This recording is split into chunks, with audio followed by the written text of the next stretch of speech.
میرے والد صاحب کا تمام خاندان اہل تشیع ہے، اور میرے والدہ کی طرف سے جتنے ماموں وغیرہ وہ حضرات ہیں وہ ماشاءاللہ مکتب بریلوی سے تعلق رکھتے ہیں۔ میری والد صاحب کی جو نانی کا خاندان ہے یہ سارے کے سارے مکتبہ اہل حدیث سے تعلق رکھتے ہیں، اور میں کسی زمانے میں اشاعت التوحید والوں کے ہتھے چڑھ گیا تھا۔ آپ مولانا الیاس گھمن فرقہ واریت کو بہت پروموٹ کرتے ہیں کہ آج دنیا چاند پر پہنچ گئی، یہ لوگ ابھی بھی آمین بالجہر، رفع یدین اور ان موضوعات پر لے کر لوگوں کو چل رہے ہیں۔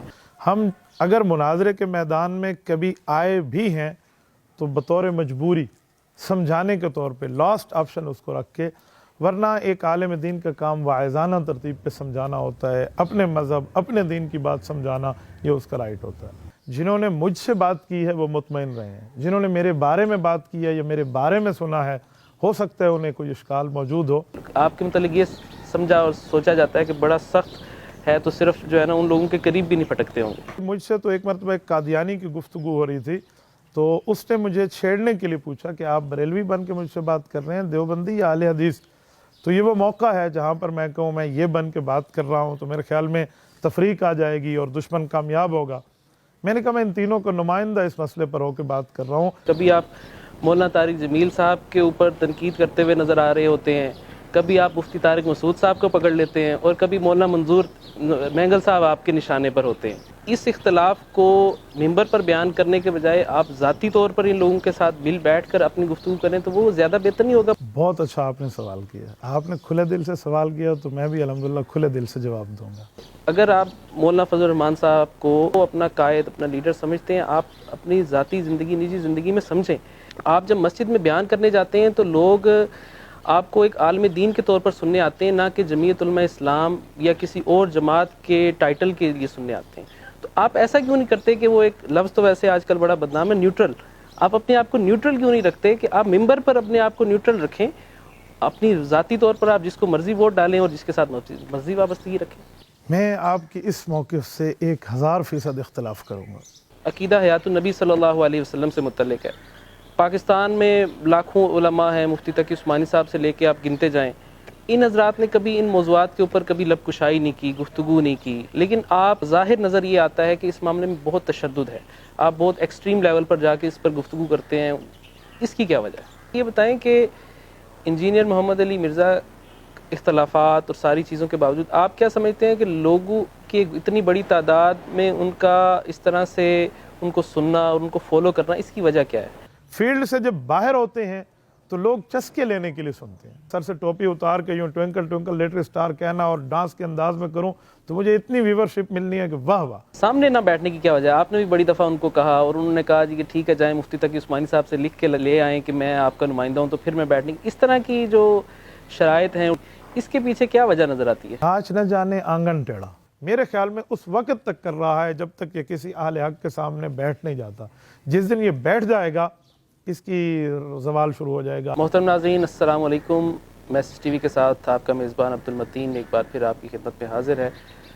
الحمدللہ آج ہماری خوش قسمتی ہے کہ ہمارے ایک بڑے معزز مہمان آج ہمارے پاس تشریف لائے ہیں۔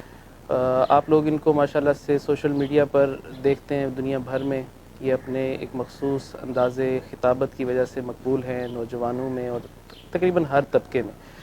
میری مراد مولانا مفتی عبدالواحد قریشی صاحب سے ہے، اور آج یہ تشریف لائے ہیں۔ مولانا سب سے پہلے خوش آمدید، شکریہ آپ کے تشریف لانے کا۔ اللہ خیر۔ مفتی صاحب، ویری کوئکلی ہم آپ سے سب سے پہلے یہ پوچھیں گے تھوڑا سا خاندانی پس منظر، تعلق پاکستان میں کہاں سے ہے، خاندان کیا ہے، کتنے بہن بھائی ہیں، اس پہ تھوڑی سی روشنی ڈالیں۔ بسم اللہ الرحمن الرحیم۔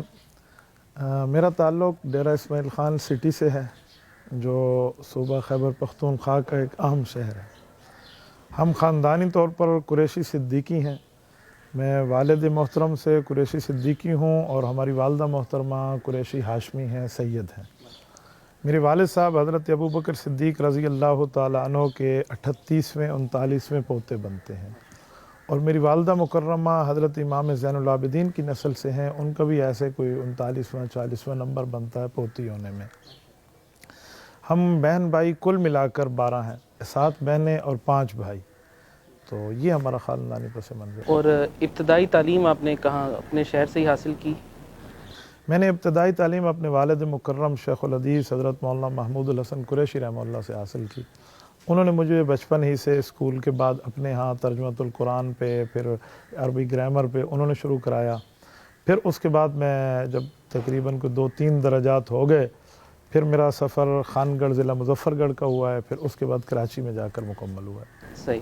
تو آپ نے اپنا دورہ حدیث کہاں سے مکمل کیا؟ میرا جامعہ اسلامیہ درویشیہ سندھی مسلم سوسائٹی کراچی سے ہوا ہے. اچھا، ماشاء اللہ سے. تو اپنا دورہ حدیث مکمل کرنے کے بعد آپ نے عملی طور پر آگے تدریس کا شعبہ اختیار کیا یا ڈائریکٹ کتابت کی طرف آگے؟ جب میرا دورہ حدیث مکمل ہوا، اس کے ساتھ میرے تقریباً 3 تخصصات بھی تھے، فی الحدیث، فی الافتاء، فی التفسیر. تو یہ بھی مکمل کیے. اس کے مکمل کرنے کے بعد میں مستقل طور پہ مدرس ہی ہوں.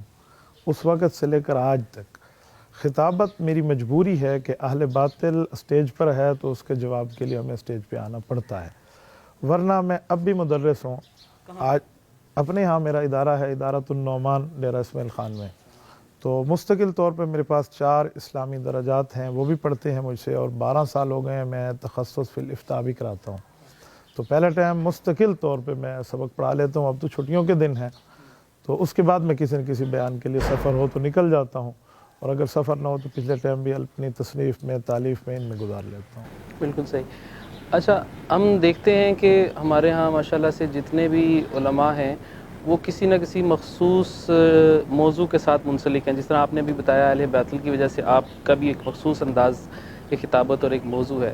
مولانا مکاڑوی رحمۃ اللہ علیہ کے واقعات میں نے پڑھا، ان سے سنا کہ وہ بھی ایک مخصوص واقعات کی وجہ سے وہ اس طرف آئے. تو کوئی ایسا واقعہ ہوا آپ کے ساتھ جس نے آپ کو اس طرف لے کر آیا، یا آپ کے علاقے کا کچھ ماحول اس طرح کا تھا؟ کوئی نہ کوئی وجہ تو بنی ہوگی کہ آپ نے اس مخصوص موضوعات کو چنا.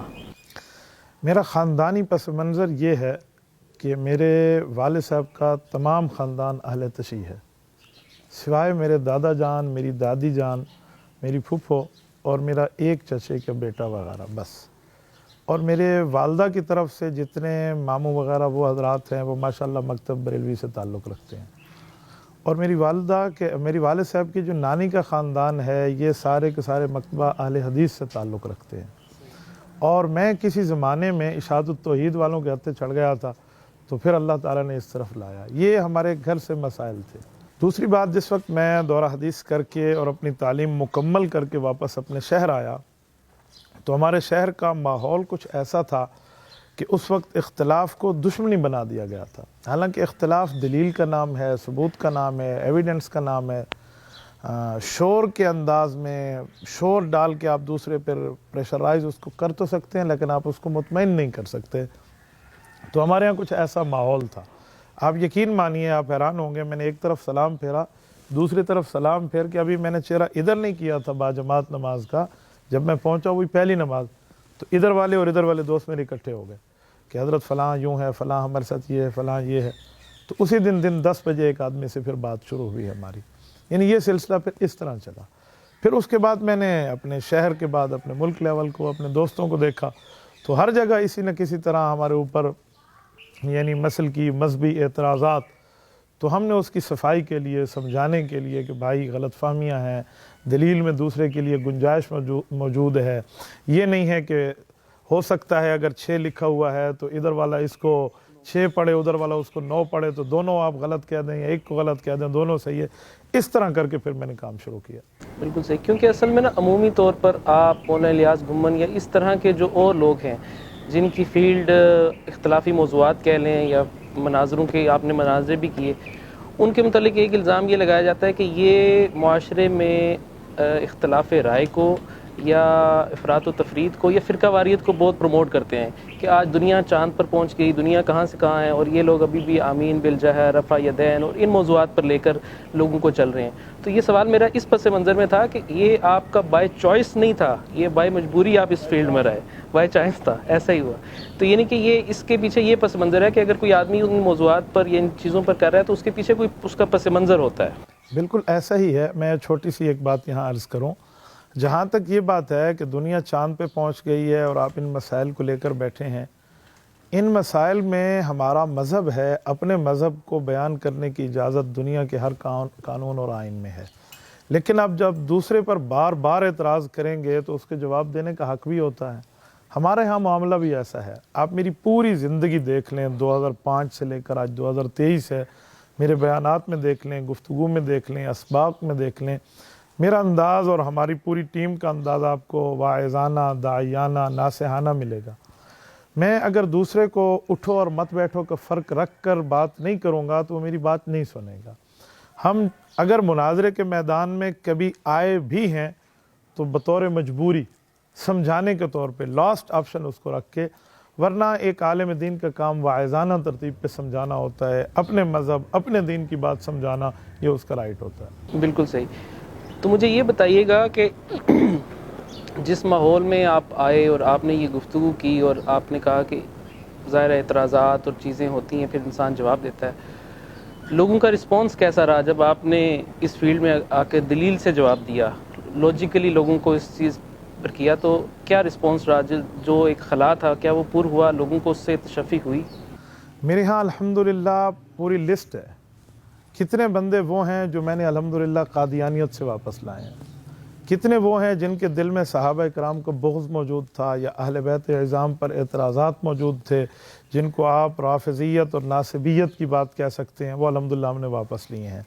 ایسے ہی کچھ لوگ وہ تھے جو یہ سمجھتے تھے کہ علماء احناف جو ہیں یہ حدیث پاک کے منکر ہیں, ان کو حدیث پاک سے کوئی واسطہ نہیں ہے, ان کو صرف فقہ سے واسطہ ہے. ان کو الحمدللہ ہم نے مطمئن کیا کہ دیکھیے فقہ بنتی قرآن اور حدیث کے ملاپ سے ہے, تو فقہ کا مطلب ہے قرآن اور حدیث کو اکٹھا بیان کر دیں, الگ الگ ہو تو قرآن, الگ الگ ہو تو فرمان حضور کا, اکٹھا کر دیں تو علم فقہ. اس طرح انہیں مطمئن کیا. کچھ حضرات وہ تھے جن کو اعتراضات ہیں کہ علماء دیوبند عشق رسول نہیں رکھتے, انہیں رسالت امام علیہ الصلوۃ والسلام کی وہ محبت حاصل نہیں ہے جو فلاں کو ہے, جو فلاں کو ہے, اس طرح کا. انہیں الحمدللہ میں نے مطمئن اللہ کے فضل سے کیا ہے. میں تو اس کو اپنی الحمدللہ مکمل کامیابی سمجھتا ہوں. میں جہاں گیا ہوں, جنہوں نے مجھ سے بات کی ہے وہ مطمئن رہے ہیں, جنہوں نے میرے بارے میں بات کی ہے یا میرے بارے میں سنا ہے, ہو سکتا ہے انہیں کوئی اشکال موجود ہو. ایک بندہ آپ کے بارے میں سنے اور ایک بندہ آپ کو سنے تو بہت زیادہ فرق ہے. تو میرے خیال میں جہاں تک ہم پہنچ سکے ہیں اور جہاں تک ہم پہنچ چکے ہیں وہاں تو سیٹسفیکشن ہے الحمدللہ. بالکل صحیح. اور موجودہ دور یا قریب کی بات کریں تو کوئی ایسی آئیڈیل شخصیت آپ کے لیے کہ جن کو آپ سمجھتے ہوں کہ موجودہ دور میں یا قریب, ماضی قریب میں کوئی ایسا آدمی, کوئی ایسی شخصیت؟ ہمارے تمام اکابرین ہمارے آئیڈیل ہیں, اللہ ان سب کو جزائے خیر عطا فرمائے. ماشاءاللہ ہر میدان میں اللہ تعالیٰ نے علماء حق کو ہر میدان میں ایک ستارہ, ایک ہیرا عطا فرمایا ہے. تو کوئی ایک میدان تو نہیں ہے, شریعت میں تو ماشاءاللہ سب میادین ہیں. تو ان میں جہاں بھی ہو تو ہمارے جتنے اکابرین آپ کو نظر آئیں گے صف اول میں, وہ سارے میرے آئیڈیل ہیں انشاءاللہ. اور دوسرا, جن موضوعات پر یا جن لوگوں کے ساتھ آپ کی گفتگو ہوتی ہے اختلافی مسائل پر, جس طرح آپ نے کہا کہ اختلاف رکھنا تو حق ہے لیکن اس کو دشمنی بنا لینا وہ انصاف نہیں ہے یا وہ ٹھیک نہیں ہے, تو عام زندگی میں آپ کی واقعی مسالک کے علماء یا لوگوں سے بھی ملاقاتیں ہوتی ہیں یا صرف آپ اپنے مکتب فکر کے لوگوں تک ہی محدود رہتے ہیں کہ آپ کے متعلق یہ سمجھا اور سوچا جاتا ہے کہ بڑا سخت ہے تو صرف جو ہے نا ان لوگوں کے قریب بھی نہیں پھٹکتے ہوں گے؟ آپ کی اور میری پہلی ملاقات ہے, اللہ تعالیٰ آپ کو خوش و خرم رکھے. تو انشاءاللہ تعالیٰ اس طرح کا معاملہ نہیں ہے. رات میں نے جس جگہ گفتگو کی ہے اس جگہ میرے خیال میں تینوں مسالک کے علماء موجود تھے, اور مجھے ساتھی بتا رہے ہیں کہ آپ کی گفتگو کے بعد ماشاءاللہ سب نے کہا کہ ہم نے جو سنا تھا وہ ہم نے ان میں پایا نہیں ہے, سنا کچھ اور تھا لیکن دلیل کے ساتھ گفتگو میں ان کو سنا ہے. اگرچہ انہوں نے اپنا موقف دیا ہے لیکن اپنے موقف پر انہوں نے دلائل رکھے ہیں. تو میرے خیال میں ایسا کچھ بھی نہیں ہے. میں ملتا بھی ہوں, سرکاری میٹنگ میں بھی ہم جاتے ہیں, امن کمیٹی میں بھی جاتے ہیں, جمعیت علماء کے اسٹیج پر بھی ہوتا ہوں میں, اس طرح مختلف تنظیموں کے اسٹیج پر, جہاں مثلا ختم نبوت کے لیے, بلکہ مجھ سے تو ایک مرتبہ ایک قادیانی کی گفتگو ہو رہی تھی تو اس نے مجھے چھیڑنے کے لیے پوچھا کہ آپ بریلوی بن کے مجھ سے بات کر رہے ہیں, دیوبندی یا اہل حدیث؟ تو یہ وہ موقع ہے جہاں پر میں کہوں میں یہ بن کے بات کر رہا ہوں تو میرے خیال میں تفریق آ جائے گی اور دشمن کامیاب ہوگا. میں نے کہا میں ان تینوں کو نمائندہ اس مسئلے پر ہو کے بات کر رہا ہوں کہ تینوں کا اتفاق ہے کہ جو ختم نبوت کو منکر ہے وہ باؤنڈری آف اسلام سے آؤٹ ہے.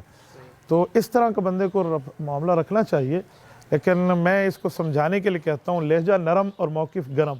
لہجہ نرم کا معنی آپ واعظانہ انداز میں چلیں, موقف گرم کا معنی اپنی دلیل آپ کے پاس مضبوط ہونی چاہیے. تو میرے خیال میں دنیا کا کوئی سنجیدہ بندہ آپ کا انکار نہیں کرے گا. بالکل صحیح. تو ایک اس لحاظ سے آخری سوال یہ ہے کہ اختلاف رائے رکھتے ہوئے اتحاد بین المسالک کی جو یا اتحاد امت کی جو بات ہوتی ہے وہ پریکٹیکلی کیسے ممکن ہو سکتی ہے آپ کے خیال سے؟ اس کے لیے بہت آسان ترتیب ہے کہ ہم مختلفات کو ایک طرف رکھ کے مشترکات کو سامنے رکھیں. بنیادی فارمولہ یہ ہے کہ اگر میں آپ کے والد محترم کی عزت کرتا ہوں تو اس کا مطلب ہے آپ کو میرے والد محترم کی عزت کرنی ہوگی. میں اگر آپ کی آئیڈیل شخصیات کے لیے قدر کی نگاہ رکھتا ہوں، اس کے لیے میں اپنے دل بچھا لیتا ہوں، تو آپ کو بھی ایسا ہونا چاہیے. مثلا کچھ عرصہ قبل میں ایک پروونشل لیول کی ایک میٹنگ میں تھا، تو سرکاری سطح پہ وہاں ایک بات ہوئی کہ ہم پروگرام محرم الحرام میں رکھ رہے ہیں اور اس کا نام ہوگا حضرت امام حسین رضی اللہ عنہ سب کا. تو سب نے اس کو ماشاءاللہ اپریشیٹ کیا اور مجھے بھی بہت اچھا لگا. میری والدہ بھی اہل بیت کی اولاد ہیں، تو میں نے وہاں کہا کہ میں اس میں تھوڑی سی ایڈیشن کر لیتا ہوں کہ ہم دونوں طرف کے حضرات موجود ہیں. اگر ہم یوں کہہ دیں کہ یہ محرم الحرام کا پروگرام ہے اور محرم الحرام کی ابتدا میں حضرت امیر المؤمنین عمر رضی اللہ عنہ کی شہادت ہے اور 10 کو حضرت امام حسین رضی اللہ عنہ کی شہادت ہے، تو بہتر ہے کہ اگر ہم یوں کہہ دیں کہ حسین اور عمر سب کے، اور اس کے بعد جو میرے سامنے دوست بیٹھے ہیں ان کو آپ حضرت عمر رضی اللہ عنہ کا ٹاپک دے دیں، ان کے متعلق آیات احادیث کیا ہیں یہ سنا دیں اس پروگرام میں، اور حضرت امام حسین رضی اللہ کے لیے آیات اور احادیث اور ان کے فضائل و مناقب کیا ہے وہ میں سنا لیتا ہوں، تاکہ ہمارے فالورز یہ بات یقین سے سمجھ جائیں کہ جو بات ہماری زبان پہ ہے وہی بات ہمارے دل پہ. تو اس طرح کا اگر فارمولہ سامنے رکھ لیا جائے تو میرے خیال میں مشکل نہیں ہے کہ ہم جو ہے نا مشترکات پہ اکٹھا چل سکیں. بالکل صحیح. اب تھوڑا سا آگے چلتے ہیں. یہ بتائیے کہ آپ کو سوشل میڈیا پر ماشاءاللہ بہت بڑی تعداد فالو کرتی ہے، سنتی ہے، دیکھتی ہے، لیکن پچھلے کچھ عرصے سے ہم نے دیکھا کہ آپ جہاں پر دوسرے مسالک یا اختلاف رائے رکھنے والے لوگوں کے ساتھ آپ کے مباحث اور ان کے متعلق گفتگو ہوتی ہے، وہاں اپنے ہی مسلک کے لوگوں کے ساتھ آپ کی کافی مخاصمت اور اس طرح کی چیزیں بہت زیادہ آ رہی ہیں. مثال کے طور پہ کبھی آپ مولانا طارق جمیل صاحب کے اوپر تنقید کرتے ہوئے نظر آ رہے ہوتے ہیں، کبھی آپ مفتی طارق مسعود صاحب کو پکڑ لیتے ہیں، اور کبھی مولانا منظور مینگل صاحب آپ کے نشانے پر ہوتے ہیں. تو ایک عام تاثر لوگوں کا یہ ہے کہ جیسے وہاں پہ مسلکی اختلاف رائے ہے، یہاں پہ ایک سیاسی اختلاف رائے کہہ سکتے ہیں یا رائے کا اختلاف ہے. لوگ یہ چاہتے ہیں کہ اگر ہم اس اختلاف کو ممبر پر بیان کرنے کے بجائے آپ ذاتی طور پر ان لوگوں کے ساتھ مل بیٹھ کر اپنی گفتگو کریں تو وہ زیادہ بہتر نہیں ہوگا، بجائے اس کے کہ اگر کسی نے اپنا پوائنٹ آف ویو بیان کر دیا سیاسی اعتبار سے یا کسی اعتبار سے، تو آپ اس کا رد آ کر اپنے ویڈیوز میں کرتے ہیں تو لوگوں کے سامنے ایک تفریق آ جاتی ہے کہ یار ایک ہی مسلک کے لوگ دیکھیں آپس میں کیسے لڑ رہے ہیں. بہت اچھا آپ نے سوال کیا، آپ نے کھلے دل سے سوال کیا تو میں بھی الحمدللہ کھلے دل سے جواب دوں گا. سب سے پہلی اور بنیادی بات یہ ہے کہ اپنوں سے کوئی جنگ نہیں ہے، نہ تھی، نہ ہے، نہ انشاءاللہ تعالی ہوگی. اللہ تعالی ہمیں نہ وہ قلم عطا فرمائے، نہ وہ زبان عطا فرمائے، نہ وہ صلاحیت عطا فرمائے جس سے اہل حق کی تردید ہو سکے. یہ بات پہلے دن سے طے ہے. جن 3 شخصیات کا آپ نے ذکر کیا ہے ان میں پہلے حضرت مولانا طارق جمیل، اللہ تعالیٰ ان کے حسنات کو قبول فرما کر ان کا سایہ عاطفت ہمارے اوپر سلامت با کرامت رکھے. اس پر کوئی دوسری رائے نہیں ہے کہ ان سے ایک بہت بڑا طبقہ دین کی طرف آنے کا وہی سبب بنے ہیں. حضرت مولانا سے کوئی اختلاف نہیں ہے، صرف درد دل ہے اور دکھی باتیں کی ہیں، اور وہ بھی دکھی باتیں سال ہا سال کے رابطے، تعلق، گفتگو، عرض، گزارشات، خطوط، میسیجنگ، واسطے ڈالنے کے بعد جب میں مایوس ہوا تو پھر یہ چند دکھی دلی باتیں کی ہیں. میرا مولانا طارق جمیل صاحب سے سن 2002 سے تعلق ہے. میں مولانا کے ہاتھ لگا کر یوں چوم کے سمجھتا تھا کہ میرا یہ ہاتھ جہنم سے بری ہو جائے گا. میرا اتنا تعلق اور پیار رکھا ہے اور میں آج تک اسی معاملے پہ قائم ہوں. مجھے کوئی مولانا سے بغض نہیں ہے، اللہ عطا بھی نہ فرمائے. لیکن حضرت مولانا نے اس حد تک کچھ وہ جو ہے نا ریڈ لائن تو بڑی بات ہے، کچھ لائنز کراس کی ہیں جس کے بعد ہمارے پاس ایک سوالات کا تاندا بن گیا. تو اب میں نے مجبوراً حضرت مولانا سے 2 باتیں کی. میں نے کہا شیخ اگر آپ اسی فیلڈ میں رہتے ہیں جو آپ کی فیلڈ ہے تو آپ علی الرأس والعین، آپ ہمارے بڑے ہیں، اور اگر آپ نے باؤنڈری کراس بھی کرنی ہے تو پھر آپ ایسا کریں، آپ اس کو جائن فرما لیں. اگر اتنا بڑا آپ کو اچھا بندہ نظر آ رہا ہے کہ وہ ریاست مدینہ بنا رہا ہے اور آپ کی اس کو پردہ اس کی اہلیہ کا نظر آتا ہے، اس کے قبروں پہ سجدے غیر اللہ سے مانگنے نظر نہیں آتے، تو آپ پھر کھلا کھلا جوائن فرما لیں تاکہ پھر ہم آپ پہ اس طرح کی بات بھی نہ کر سکیں۔ تو یہ ایک دکھی درد دل رکھا ہے۔ جہاں تک حضرت مولانا مفتی طارق مسعود صاحب کی بات ہے، ماشاءاللہ سوشل میڈیا کا ایک بہت بڑا طبقہ، ان کا ایک فالوورز بھی ہیں، اور انہوں نے ماشاءاللہ اس کی للکار کو بھی بڑی اچھے طریقے سے دبایا ہے۔ وہ ہمارے ثانی صاحب جو جہلم کے ہیں، مفتی صاحب کی ان تمام باتوں کا مجھے احترام بھی ہے اور احترام رہے گا بھی صحیح۔ میں مفتی صاحب سے کئی بار رابطے میں رہا ہوں۔ سب سے پہلی بار میں نے خود ہی ان سے رابطہ کیا، ایک مرتبہ ان کی ٹیم کے مینیجر نے بھی رابطہ کیا، اس طرح کے رابطے رہے۔ میں نے کچھ باتیں ان سے عرض بھی کی۔ آپ یقین مانیں گے بہت سے معاملات کر کر کے میں اس نتیجے پہ آخر پہنچا۔ حضرت مولانا کی کئی ایسی باتیں تھیں جس کو ہم نے وہاں واٹس ایپ میں حل کرنے کی کوشش کی، کچھ حد تک تو مجھے کامیابی ہوئی، لیکن اس کے بعد جو مسلسل ایک معاملہ چلا ہے نا، پھر اس کے بعد میں نے درد دل رکھا ہے۔ میں نے کہا شیخ اگر آپ کی رائے ہے تو آپ رائے پیش فرمائیں۔ آپ رائے تب دے سکتے ہیں جو صرف رائے ہو۔ 6 لاکھ علماء کی قیادت جمعیت علماء کے قیادت کے تحت ہے، تو مولانا فضل الرحمان جس موقف پہ اپنا تن من دھن لگا چکے ہیں، آپ اس کے جواب میں لوگوں کو کہیں اگر اس کو اپنائیں گے تو اللہ آپ سے پوچھے گا، اور یہ میری دینی رسپانسبلٹی ہے کہ آپ اس کو یہودی ایجنٹ کہیں گے۔ آپ یہ بھی کہہ سکتے ہیں کہ مولانا فضل الرحمان اتنی بڑی جماعت ہے، ان کا نظریہ یہ ہے، میرا نظریہ یہ ہے، تو یوں بندہ ہوتا نا تو بات ٹھیک تھی۔ حضرت نے اس کو دینی ذمہ داری فرمایا کہ میں دینی ذمہ داری پہ کہنا چاہ رہا ہوں، تو تبھی پھر میں نے اس کو کہا کہ شیخ اس کی ہڈن پکچر یہ ہے۔ اور مولانا مینگل دامت برکاتہم سے تو میرا کبھی کوئی ٹاکرا نہیں رہا، نہ میں نے مولانا مینگل سے کبھی کوئی نام لے کر اعتراض کیا ہے، نہ کوئی سوال جواب۔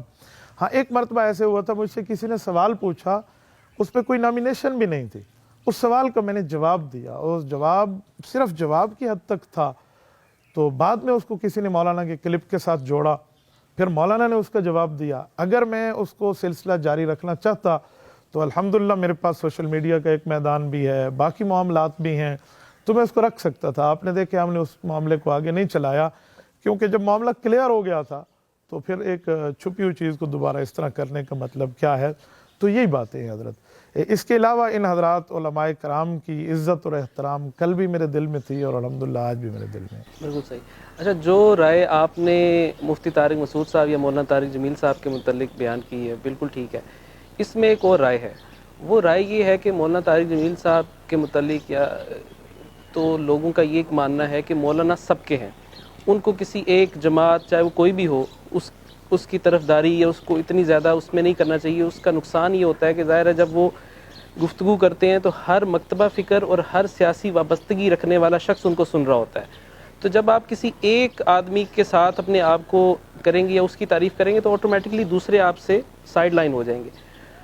یہی چیز اگر ہم آپ کے اوپر اپلائی کریں تو آپ ایسا کیوں نہیں کرتے؟ اگر آپ مولانا فضل الرحمان صاحب کو، جو بڑے ہمارے لیے محترم ہیں، ان کو اپنا قائد اپنا لیڈر سمجھتے ہیں، آپ اپنی ذاتی زندگی نجی زندگی میں سمجھیں، لیکن اگر کیونکہ آپ لوگ ہیں پبلک فگر، آپ ہیں مفتی طارق مسعود ہیں، یہ جتنے بھی یہ لوگ ہیں یہ پبلک فگر ہیں، آپ جب مسجد میں بیان کرنے جاتے ہیں تو لوگ آپ کو ایک عالم دین کے طور پر سننے آتے ہیں، نہ کہ جمعیت علماء اسلام یا کسی اور جماعت کے ٹائٹل کے لیے سننے آتے ہیں۔ جب آپ کی مسجد میں آ کے ایک آدمی آپ کا بیان سن رہا ہوگا اور اس کی سیاسی وابستگی کسی بھی جماعت کے ساتھ ہوگی، اور آپ اپنی سیاسی وابستگی کو ممبر پر کھڑے ہو کے کسی ایک کے ساتھ جوائن کریں گے تو وہ آٹومیٹکلی آپ سے دور ہو جائے گا، یہ ایک حقیقت ہے۔ تو آپ ایسا کیوں نہیں کرتے کہ وہ ایک لفظ تو ویسے آج کل بڑا بدنام ہے، نیوٹرل، آپ اپنے آپ کو نیوٹرل کیوں نہیں رکھتے کہ آپ ممبر پر اپنے آپ کو نیوٹرل رکھیں، اپنی ذاتی طور پر آپ جس کو مرضی ووٹ ڈالیں اور جس کے ساتھ مرضی وابستگی رکھیں؟ میں آپ کی اس موقف سے 1000% اختلاف کروں گا۔ اس کی بنیادی وجہ یہ ہے کہ ممبر اسلامی سیاست کے لیے استعمال کرنا چاہیے۔ یہ جو بات ہے نا کہ ہم ممبر کو نیوٹرل رکھیں، کسی کی کسی جماعت سے سیاسی وابستگی ہے، کسی کی کسی سے ان کا دل ٹوٹے گا، نیور مائنڈ، آپ محسوس نہ فرمائیں، میں اس کو غیر کا ایجنڈا سمجھتا ہوں، اس کو اہل حق کا ایجنڈا نہیں سمجھتا۔ اس کو پروف ہے میرے پاس۔ رسالت مآب علیہ الصلوۃ والسلام نے عالم کو اپنا وارث قرار دیا ہے۔ پاک میں صحیح بخاری سے باقی حدیث پاک سے کوٹ کر سکتے ہیں ہم، یہ ثابت ہے۔ تو جب عالم پیغمبر کا وارث ہے، وہ صرف مردے کے غسل کرانے نکاح پڑھانے, جنازہ پڑھانے, بچوں کے کان میں اذان دینے تک وارث ہے؟ جی نہیں. عالم ان سب کاموں میں وارث ہے جو کام رسالت مآب علیہ السلام نے فرمائے ہیں. ان میں سیاست اسلامیہ پیغمبر علیہ السلام کا ورثہ ہے. صحیح بخاری جلد اول کتاب الانبیاء باب ذکر بنی اسرائیل ولا حرج کے تحت حضرت ابو ہریرہ رضی اللہ عنہ کی حدیث موجود ہے. ایک تفصیلی حدیث ہے, میں اس میں ایک الفاظ کوٹ کرتا ہوں. فرمایا کانت بنو اسرائیل تسوسہم الانبیاء. حضور پاک علیہ السلام فرماتے ہیں انبیاء کرام نبی بھی ہوتے اور سیاست دان بھی ہوتے, اور وَإِنَّهُ لَا نَبِيَّ بَعْدِي, میں آخری نبی ہوں, یعنی آخری انبیاء کا سیاست دان ہوں, تو میرے بعد نیا نبی نہیں آئے گا. تو صحابہ کرام نے سوالیہ نظروں سے اللہ کے رسول کو دیکھا کہ جب آپ کے بعد نیا نبی نہیں آئے گا تو کیا آپ کے بعد جیسے نبوت ختم ہے تو سیاست بھی ختم ہے؟ حضور پاک علیہ السلام نے فرمایا جی نہیں, فَسَيَكُونُ بَعْدِي خُلَفَاء فَيَكْثُرُونَ, میرے بعد میرے نائبین یعنی سیاست اسلامیہ میں علماء آئیں گے اور کئی آئیں گے خلفاء. تو اس سے سمجھ آیا کہ سیاست علماء کا ورثہ ہے جو انبیاء کرام کی وراثت سے انہیں ملا ہے. تو میں یہ سمجھتا ہوں کہ ممبر کو سیاست اسلامیہ کے لیے استعمال کرنا چاہیے. اگر میں ممبر کو نیوٹرل رکھ کے کہہ دوں یہ بھی سیاسی وابستگی وہ بھی سیاسی وابستگی, میرا ناقص خیال یہ ہے, میری ذاتی رائے یہ ہے کہ میں پھر شریعت اسلامیہ کی روح سے غداری کر رہا ہوں. شریعت اسلامیہ مجھے بطور عالم دین علماء کی سیاست کی حمایت کرنے کی طرف رہنمائی کرتی ہے, تو مجھے اسی پہ چلنا چاہیے. جہاں تک رہا دوسرے سیاسی جماعتیں, تو انہیں چاہیے اگر وہ سیاست کرنا چاہتے ہیں تو علماء سے پوچھ کر کریں, کیونکہ سیاست اسلامیہ ایک مقدس فریضہ ہے. جس طرح خطابت ہے, امامت ہے, تبلیغ ہے, جہاد فی سبیل اللہ ہے, یا جو ہے نا کیا کہتے ہیں تدریس ہے, تجوید ہے, تعلیم ہے, تو جو اگر کوئی اور بندہ اس فیلڈ کو جوائن کرے گا علماء کی نگرانی میں کرے گا, تو سیاست اسلامیہ بھی علماء کی نگرانی میں کریں تو بالکل ٹھیک ہے. اور اگر علماء کی نگرانی میں نہیں کریں گے تو وہ اپنی باؤنڈری کو پھلانگ رہے ہیں, وہ علماء کی حریم میں داخل ہو رہے ہیں, ان کو داخل نہیں ہونا چاہیے. دوسرا ایک جو معاملہ ہے جو عقیدہ حیات النبی صلی اللہ علیہ وسلم سے متعلق ہے. پاکستان میں لاکھوں علماء ہیں, مفتی تقی عثمانی صاحب سے لے کے آپ گنتے جائیں, ان حضرات نے کبھی ان موضوعات کے اوپر کبھی لب کشائی نہیں کی, گفتگو نہیں کی. مولانا مکی علی جازی صاحب دامت برکاتہم, وہ بھی ان سے جب اس موضوع پر سوالات ہوتے ہیں تو ان کا بھی یہی کہنا ہوتا ہے کہ یار یہ دونوں طرف صرف لفظی ایک لڑائی ہے, ورنہ جو بات وہ کر رہا ہے وہی بات وہ کر رہا ہے. لیکن آپ مولانا الیاس گھمن اور دوسرے جو حضرات ہیں, آپ کا بظاہر نظر یہ آتا ہے کہ اس معاملے میں بہت تشدد ہے, آپ بہت ایکسٹریم لیول پر جا کے اس پر گفتگو کرتے ہیں. اس کی کیا وجہ ہے؟ سب سے پہلی اور بنیادی بات ہے کہ جن دو علماء کرام کے آپ نے نام لیے ہیں, حضرت شیخ الاسلام دامت برکاتہم اور حضرت مولانا مکی دامت برکاتہم, ان دونوں سے میری ڈائریکٹ نیاز مندی بھی ہے, ملاقات بھی ہے. ان دونوں نے یہ کبھی نہیں کہا کہ عقیدہ حیات النبی کو نہیں بیان کرنا چاہیے, بلکہ دونوں بیان کرتے ہیں, لکھتے ہیں, اپنی کتابوں میں پروف ہے. جہاں تک بات ہے نا کہ اختلافی موضوع بیان نہ کریں, وہ حضرت جیسے سانس کی نالی ہے نا اور اس کے ساتھ خوراک کی نالی ہے, یہ ساتھ ساتھ ہیں, ایسے عقیدہ حیات النبی اور عقیدہ سماع موتیٰ ساتھ ساتھ ہیں. سماع موتیٰ کا مسئلہ اختلافی ہو سکتا ہے, عام مردے کے سماع کا. حیات النبی کا اختلافی نہیں ہے, یہ اتفاقی ہے. جیسے امت میں اختلافی سماع موتیٰ ہے, امت سے اختلاف عقیدہ حیات النبی ہے. حنفی, شافی, مالکی, حنبلی, جتنے اہل سنت والجماعت کے طبقات ہیں وہ سارے کے سارے عقیدہ حیات النبی کے قائل اور فائل اور بڑے شد و مد سے بیان کرنے والے ہیں. حضرت شیخ الاسلام دامت برکاتہم اور ان کے والد محترم کی اگر آپ تحریرات دیکھیں تو معارف القرآن اگر آپ دیکھیں تو میں آپ کو کئی جگہ دکھا سکتا ہوں جہاں حضرت شیخ نے قرآن کریم کی آیات پڑھ کے اس کو ثابت کیا ہے, لکھ کر ثابت کیا ہے. اور اسی طرح شیخ الاسلام دامت برکاتہم نے جو تکملۃ فتح الملہم جلد نمبر 5 صفحہ 29 صفحہ 30 صفحہ 31 لکھا ہے, تو تفصیل سے اس کو لکھا ہے, اس لیے انہوں نے کبھی اس کو نہیں کہا. جہاں تک رہی یہ بات کہ اس کو بیان نہیں کرنا چاہیے, عقیدہ ہے تو بیان کرنا چاہیے. ہاں سماع موتیٰ ہے, اس میں نہیں پڑھنا چاہیے, اس میں اختلافی بات ہے, تو دونوں طرف سے دلائل ہیں, یا اس پہ کفر و شرک کے فتوے نہیں ڈالنے چاہیے, تو میں نے کبھی بیان نہیں کیا سماع موتیٰ. آپ میری پوری گفتگو میں دیکھیں, شاید میں نے اپنی اس مسئلے کی زندگی میں کوئی 2 مرتبہ سبق پڑھا ہوگا, وہ بھی طلباء میں, کہ بیٹا سماع موتیٰ کے مسائل یوں ہیں, یہ آپ کو پتہ ہو. ورنہ عقیدہ حیات النبی پر ایسا کچھ بھی نہیں ہے. عقیدہ حیات النبی پر میں ایک ہی بات آپ کی خدمت میں کر لوں, علماء دیوبند کی اس پر اجماعی دستاویز موجود ہے, اور بر صغیر پاک و ہند میں آج تک ایک کتاب ایسی نہیں ہے جس پر تقریباً 30 سے 25 علمی آسمانوں نے دستخط کیے ہوں. قاری محمد طیب قاسمی رحمہ اللہ اس طرح مولانا فخر الدین امروہی رحمہ اللہ، مفتی محمود رحمہ اللہ کے استاد، حضرت خواجہ خان محمد رحمہ اللہ، مولانا خیر محمد جلندری رحمہ اللہ، مولانا مفتی محمود رحمہ اللہ، حضرت عبداللہ درخواستی رحمہ اللہ، مفتی شفیع رحمہ اللہ، مولانا یوسف بن نوری رحمہ اللہ، اس طرح بڑے بڑے اجلہ علماء نے تسکین الصدور پر دستخط کیے ہیں جو امام اہل سنت والجماعت استاد ذی المکرم مولانا سرفراز خان صفدر رحمہ اللہ کی ہے۔ تو انہوں نے اس کو عقیدہ حیات النبی کو تفصیل سے اس میں بیان کیا، تو پتہ چلا عقیدہ حیات النبی کو یہ پروپیگنڈے کے تحت اس میں ڈالا جاتا ہے کہ یہ اختلافی موضوع ہے۔ یہ اختلافی نہیں ہے، یہ اتفاقی موضوع ہے۔ اسے حیات النبی کو اختلافی کہنے کے لیے سماع موتا کا سہارا لیا جاتا ہے، جو نہیں لینا چاہیے۔ اچھا، یہاں پہ ایک ضمنی سوال ہے، آپ کی ساری بات ٹھیک، لیکن ایک عام آدمی، ایک عام مسلمان جس کو اس عقیدے کا پتہ ہی نہیں ہے، کیا اس کو خود سے جا کر یہ پوچھنا کہ یار آپ کا عقیدہ حیات النبی کے متعلق کیا عقیدہ ہے، اور اس کو اس کا نہیں پتہ، یہ مناسب ہے؟ اور کیا قیامت میں بھی اس کا سوال ہوگا؟ بہت اچھی بات آپ نے کی ہے۔ عقیدہ حیات النبی میں ایک تفصیل ہے اور ایک اس کی مختصر ڈیفینیشن ہے۔ اصل میں ہے روح اور جسم کا تعلق اور آخرت کی زندگی ہے۔ جہاں روح اور جسم کا تعلق اور آخرت کی زندگی کا تعلق ہے، یہاں عام آدمی کو عقیدہ رکھنا چاہیے، پوچھنا چاہیے، نہیں پوچھے گا قبر میں سوال ہوگا، آخرت میں سوال ہوگا۔ اور جہاں تک اس عقیدے کی تفصیلات، جزیات، ڈیٹیل کی بات ہے، اس میں عام بندے کو نہیں پڑھنا چاہیے، وہ علماء کی حد تک رہے معاملہ۔ عام بندہ اتنی بات مانے جس کو شیخ القرآن حضرت مولانا غلام اللہ خان رحمہ اللہ نے حضرت قاری طیب قاسمی رحمۃ اللہ تعالیٰ علیہ کے سامنے جو لکھ کے دیا تھا عوام کے لیے، جس پر اگست 1962 کا تفصیلی صلح کا فیصلہ ہے، مولانا غلام اللہ خان رحمہ اللہ، قاضی نور محمد رحمہ اللہ، اور ادھر سے ہمارے مولانا محمد علی جلندری رحمہ اللہ اور مولانا خیر محمد جلندری رحمہ اللہ، دونوں فریق بیٹھے اور قاری محمد طیب قاسمی رحمہ اللہ دیوبند سے تشریف لائے، جو 50 سال دیوبند کے محتمم رہے، نصف صدی تک۔ انہوں نے فرمایا جب اب تم دونوں نسبت دیوبند کی طرف کرتے ہو تو پھر اس پر ایک اتفاقی تحریر ہونی چاہیے۔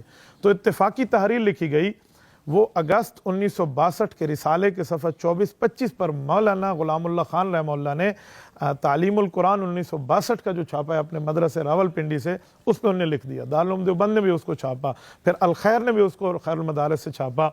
وہ یہ تھا کہ وفات کے بعد نبی پاک علیہ الصلوۃ والسلام کو قبر مبارک میں زندگی حاصل ہے، جس کی بنیاد پر رسالت امام روضہ اقدس پہ حاضر ہونے والوں کا صلاۃ و سلام سنتے ہیں۔ یہ ہے عوام کا مسئلہ جس پر تمام علماء کا اتفاق تھا۔ عوام کو اتنا مسئلہ تو سمجھنا چاہیے، اس کی تفصیلات میں نہ پڑھیں۔ اور جہاں تک رہا آخرت میں قبر کا سوال، تو عقائد کے بارے میں قبر کے اندر سوال موجود ہے۔ یہ تو ایسی بات ہے، کل کوئی کہہ دے کہ ختم نبوت کے عقیدے کے بارے میں تو قبر میں سوال نہیں ہے، وہاں تو صرف نبوت ہے، من نبیک ہے، من خاتم النبیین نہیں ہے۔ تو ہم کہتے ہیں کہ جہاں من ربک ہے توحید، من نبیک ہے رسالت، وہاں ما دینک ہے تمہارا مذہب، تمہارا دین کیا ہے، تو دین میں تمام عقائد آ جاتے ہیں۔ بالکل صحیح۔ اچھا، آپ یہ بتائیے کہ انجینئر محمد علی مرزا پچھلے کچھ عرصے سے ایک دم سے وہ سوشل میڈیا پر آئے، اور اگر یہ کہا جائے کہ وہ چھا گئے تو یہ مبالغے سے بری نہیں ہوگا، بالکل ایسے ہی ہے، بہت بڑی تعداد میں لوگ ان کو سن رہے ہیں۔ سب سے پہلے یہ بتائیں کہ انجینئر محمد علی مرزا اختلافات اور ساری چیزوں کے باوجود آپ کیا سمجھتے ہیں کہ لوگوں کی اتنی بڑی تعداد میں ان کا اس طرح سے ان کو سننا اور ان کو فالو کرنا، اس کی وجہ کیا ہے؟ کیا ان کا انداز بیان ایسا ہے، یا واقعی میں ان کے پاس کوئی ایسا علم ہے جو عام علماء کے پاس، دوسروں کے پاس نہیں ہے، اور لوگ ان کی طرف جا رہے ہیں؟ بنیادی طور پہ اس کے چھا جانے کا مطلب سوشل میڈیا ہے۔ آج سوشل میڈیا زیرو ہو جائے وہ زیرو ہے۔ وہ کوئی حافظ قرآن نہیں ہے کہ میں کہوں اس کے حفظ کی بدولت دنیا اس کو سنتی ہے۔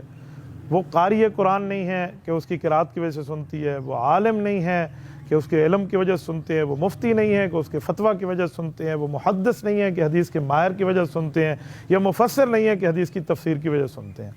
ان کا کلیم ہے کہ میں انجینئر ہوں۔ انہیں چاہیے وہ اپنی فیلڈ میں رہیں۔ فیلڈ سے جب باہر ہوتے ہیں تو لوگ چسکے لینے کے لیے سنتے ہیں۔ میں اب یہاں بیٹھا ہوں نا، میں دینی گفتگو کر رہا ہوں، شاید میری اس گفتگو پہ اتنی ویورشپ نہ آئے جتنا میں نعوذ باللہ سر سے ٹوپی اتار کے یوں ٹوینکل ٹوینکل لٹل اسٹار کہنا اور ڈانس کے انداز میں کروں تو مجھے اتنی ویورشپ ملنی ہے کہ واہ واہ، کیوں میں اپنی فیلڈ سے باہر نکل آیا ہوں۔ تو انجینئر علی مرزا نے اپنی فیلڈ رکھی انجینئرنگ، اس سے باہر نکل کے جب وہ علماء پہ آئے اور سوالات شروع کیے، یہ سوال، یہ سوال، اس کے پاس صرف سوالات ہیں، دلیل نام کی ان کے پاس چیز نہیں ہے۔ آپ دیکھ لیں ہمارے اہل حق کے جتنے عقائد اور مسائل ہیں، اس پر وہ سوالات کرتے ہیں، ان کے پاس جواب نہیں ہے، تو دلیل بھی نہیں ہے، صرف سوال ہے۔ تو سوال اور شبہات کو دنیا زیادہ سنتی ہے، اس وجہ سے لوگ ان کے سامنے ہیں۔ باقی یہ نہیں ہے کہ اس کے اندر کوئی کوالٹیز موجود ہیں یا کوئی علمی کام کا بندہ ہے۔ وہ جتنا علمی ہے وہ اہل حق اس کو بہت اچھی طرح جانتے ہیں کہ اس کے علم کا لیول کیا ہے، لیکن عوام میں جو بیٹھ کے سامنے سننے والوں کا دلیل دے رہا ہے۔ میں نے پوچھتا رہتا ہوں کہ بیٹا آپ کیا کرتے ہیں؟ جی میں فزکس کا اسٹوڈنٹ ہوں، جی میں کیمسٹری کا۔ میں نے کہا فادر آف کیمسٹری جابر بن حیان کے بارے میں بولے نا تو آپ پھر کہہ سکتے ہیں کہ تگڑا ہے، ماشاءاللہ ماہر ہے۔ وہ بخاری کے بارے میں بول رہا ہے، آپ نے بخاری دیکھی نہیں ہے، سونگی نہیں ہے، صرف گوگل میپ سے 360 پہ 2 ترجمے دیکھ لیے ہیں، تو اس سے آپ کیسے کہہ سکتے ہیں کہ اچھا ہے؟ حضرت اس کی مثال بہت آسان ہے کہ ایک بادشاہ کی ہیئر کٹنگ کرنے کی ضرورت تھی، تو انہوں نے ایک ہیئر ڈریسر کو بلایا کہ یہ پورے ضلع کا زلف تراش ہے اور بڑا ماہر ہے۔ تو بادشاہ کو سوتے سوتے اس نے کٹنگ کر لی نا، تو بادشاہ نے اس کو سید الحجامین کا لقب دیا کہ آپ بہت بڑے واہ واہ ہیں اور آپ نے میری کٹنگ کی، میری نیند بھی خراب نہیں ہوئی۔ تو بادشاہ کو بیوی نے کہا کہ یہ لقب اسے وہ دے سکتا ہے جو اسی فیلڈ کا ہو، تم نہیں دے سکتے۔ تو یہ عوام نے جو اس کو لقب دیا ہوا ہے، اگر آپ اسی فیلڈ کے ہیں تو ٹھیک ہے، ورنہ اگر اسی فیلڈ کے نہیں ہیں تو بالکل آپ اس کو لقب نہیں دے سکتے۔ اور اسی پر ایک جملہ میں مزید عرض کروں، اس کا لفظ ہے کہ میں نے علماء کی دکانیں بند کر دی ہیں۔ یہ لفظ اپنے اندر بہت بری ایک چھپی ہوئی تصویر رکھتا ہے۔ اس لفظ میں اس نے کئی شکار کیے ہیں۔ نمبر 1 علماء سے دور کر دیا، نمبر 2 علماء کو غلط ثابت کرنے کی جسارت کی، نمبر 3 علماء کو شاپ کیپر بنا دیا کہ بھائی یہ سودے بیچتے ہیں، یہ دکانیں بنائے ہوئے ہیں۔ اس نے یہ ترتیب کر دی۔ تو اس نے اس طرح جو ترتیبیں رکھی ہیں نا، تو جس کا مائنڈ سیٹ یہ ہو کہ جو العلماء ورثۃ الانبیاء، علماء انبیاء کے وارث ہیں، اس کو یہ as a shopkeeper deal کرے، تو اس کی دلائل کیا ہوں گے، اس کے معاملات کیا ہوں گے؟ تو اسی لیے میرے خیال میں میں تو اس کو اتنی اہمیت نہیں دیتا۔ شاید اس سے زیادہ میں دیکھتا ہوں کوئی بھانڈ قسم کے لوگ ہوں یا کوئی اور ہوں، ان کی ویورشپ اس سے بھی زیادہ ہے۔ اس کی صرف اس لیے مل رہی ہے کہ اپنی فیلڈ سے باہر نکل کے بات کر۔ بالکل صحیح۔ اور آپ کو یہ لگتا ہے کہ ان کی اتنی ساری گفتگو، سب کچھ آپ اور مفتی طارق مسعود صاحب اور جتنے علماء جوابات دیتے ہیں، سامنے نہ بیٹھنے کی کیا وجہ ہے؟ آپ نے بھی بڑی دفعہ ان کو کہا اور انہوں نے کہا جی کہ ٹھیک ہے، جائیں مفتی تقی عثمانی صاحب سے لکھ کے لے آئیں کہ میں آپ کا نمائندہ ہوں تو پھر میں بیٹھنے کی۔ اس طرح کی جو شرائط ہیں الٹی سیدھی، اس کے پیچھے کیا وجہ نظر آتی ہے؟ آج نہ جانے آنگن ٹیڑھا، بس اس کی ایک ہی وجہ ہے، اس میں گفتگو کی صلاحیت اس میں نہیں ہے۔ ہمارے بہت سے علماء، اس کی علاقے کے علماء، مولانا مصعب وغیرہ باقی حضرات ان کو بہت اچھی طرح جانتے ہیں، تو یہ اسی لیے پھر سامنے نہیں آتا کہ اس کی حیثیت کیا ہے۔ کئی مرتبہ مجھ سے رابطے کرا جی 4 ماہ مجھے دے دیں اشرف الرسول اللہ والے مسئلے پہ، آپ تو بہت علمی آدمی تھے، میں نے نہیں فلاں کا، آپ تھوڑا صبر کر۔ 4 ماہ دے کر 1 سال میں نے اس کا انتظار کیا۔ پھر میں نے دیکھا یار یہ تو ڈیوائڈ اینڈ رول والا ہے کہ بس ان کو ادھر کرتے جاؤ اور اپنا کام کرتے جاؤ، تو یہ تو صرف ڈیلے کے معاملے۔ پھر میں نے نہ اسے ڈیل کیا نہ اس کو ڈھیل دی ہے، پھر ہم نے اس پر وہ گفتگو کی ہے جیسے کرنے کا حق ہو۔ اب مرزا کے ماشاءاللہ اسٹوڈنٹ جو ہیں وہ میرے خیال میں علمی طور پہ بینا نہیں ہیں، اللہ پاک انہیں بینائی علمی عطا فرمائے، بس وہ اسی کے معاملے میں ہمارے انہوں نے یہ کہہ دیا، وہ کہہ دیا۔ شروع میں یہ اس طرح ایک پکچر کریٹ کرتے ہیں جی ہم تحقیق کی مشین میں ڈال دیں گے، یہ کر دیں گے، وہ کر دیں گے، اس طرح کے تو سوالات ہیں۔ اب مرزا کی ایک بہت بڑی جو ہے نا کیا کہتے ہیں سازش بھی ہوتی ہے گفتگو میں، اس سے ہمارا بنیادی جو مسئلہ ہے نا وہ عظمت صحابہ اور عظمت اہل بیت ہے، اس پر بنیادی طور پہ بات کریں۔ تو یہ اس سے ہٹ کے اختلافی مسائل میں، اب کچھ عرصہ پہلے ان نے مجھے کہا جی آپ نے فلاں جگہ ترک رفع یدین کے بارے میں گفتگو میں یہ کہا۔ بھائی کوئی رفع الیدین کرتا ہے یا رفع الیدین چھوڑتا ہے، اس سے میں اسے کافر ڈکلیئر تو نہیں کر سکتا، کوئی فاسق فاجر بے ایمان اور غیر مسلم کا ٹائٹل تو نہیں دے سکتا۔ دلیل کے مطابق بات ہے، اگر اس کے سامنے رفع الیدین کی دلائل ہیں اور ترک رفع یدین کی دلائل نہیں آئے تو اس کا یہ مطلب تھوڑی ہے کہ میں آپس میں لڑ کے تجھے معاف کر دوں۔ تو میں نے اس کے جواب میں کہا کہ آپ ان چکروں میں ڈالیں، ہم نے کچی گولیاں نہیں کھیلی، میں بہت اچھی طرح جانتا ہوں جو اصل ٹاپک ہے ہم آپ کو وہیں پر لائیں گے۔ تو بہرحال اس طرح یہ ٹائم پاس کر رہا ہے، میرے خیال میں اس وقت تک کر رہا ہے جب تک یہ کسی اہل حق کے سامنے بیٹھ نہیں جاتا۔ جس دن یہ بیٹھ جائے گا اس کی زوال شروع ہو جائے گا، آپ اس کو دیکھیں گے کبھی کیا اور کبھی کیا کے معاملات ہوں گے۔ بالکل صحیح۔ چلیں ماشاءاللہ بہت آپ کا شکریہ، آپ تشریف لائے، آپ نے وقت دیا، مختصر وقت میں کافی اچھی گفتگو ہوئی۔ انشاءاللہ جو کچھ سوالات رہ گئے ہیں وہ انشاءاللہ پھر کسی نشست میں آپ کے ساتھ بیٹھ کے انشاءاللہ ان کو ہم کریں گے۔ بہت شکریہ۔